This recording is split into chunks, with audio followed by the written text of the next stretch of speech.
ఏం లేదు, ఈ 3 గీతలు నేర్చుకున్నాం అనుకో ఇంగ్లీష్ రాత చాలా అందంగా నేర్చుకున్నట్టే. ఎట్లా ఇగో టిక టిక టిక టిక టిక ఒక్కటి డమ్ డమ్ డమ్ డమ్ డమ్ ఒక్కటి అతి నారాయణ సీతారాం తప్పకుండా లెక్క పెడితే 31.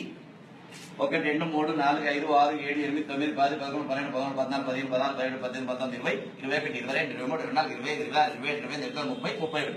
ఇలా రాగానే దీన్ని ఏ విధంగా చేసుకోవడం?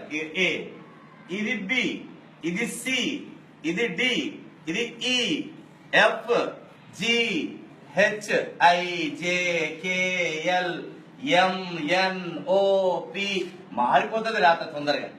ఏ ఒక్కటి బాగా నేర్చుకున్నాం అనుకోండి, ఏ చాలా చిక్కుడు గింజ ఆకారంలో నేర్చుకోవాలి. నేర్చుకున్న తర్వాత ఇట్లా అంటే పి అవుతుంది, ఇటు కింద గీస్తే డి, ఇట్లా అంటే పి, ఇది క్యూ, ఇది జి, కాలి గింజ రాస్తే ఓ, ఇట్లా ఇట్లా రావనుకో ఎన్, ఇది ఎం, ఇది యు, ఇది డబ్ల్యూ, ఇది హెచ్, ఇది వై, ఇది సి, ఇక్కడ నుంచి ఇంతవరకు రాస్తే సి, ఇట్లా ఇట్లా అనుకో ఈ, అక్కడ రాసి చుక్క పెడితే ఐ, ఇట్లా అంటే ఎల్, ఇది జే, దీంట్లోనే కే, దీంట్లోనే ఎస్, దీంట్లోనే ఎక్స్ రాసినాం అనుకో ఏ సన్నగా రాసి బి పెద్దగా రాయవద్దు.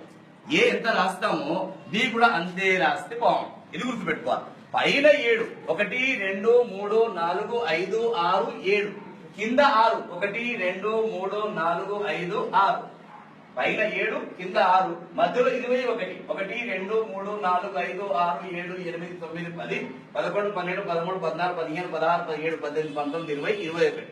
పైన ఇగో బి, ఇది డి, ఇది ఎఫ్, ఇది హెచ్, ఇది K, L, T. BDF HK అంటే పై 2 డబ్బాలలో రాయాలి. ఇగో G, J, P, Q, Y, Z. ఇవి కింది 2 డబ్బాలలో రాయాలి ఫోర్ములా కాపీలో. ఇక్కడ ఇగో A, C, E, I, M, N, O, R, S, U, V, W, X. ఇవి మధ్య డబ్బాలో రాయాలి ఫోర్ములా కాపీలో. ఇవి పై 2 డబ్బాలలో, ఇవి కింది 2 డబ్బాలలో, ఇవి మధ్య డబ్బాలో రాస్తే ఇంగ్లీష్ ఈజీగా మీరు చాలా అందంగా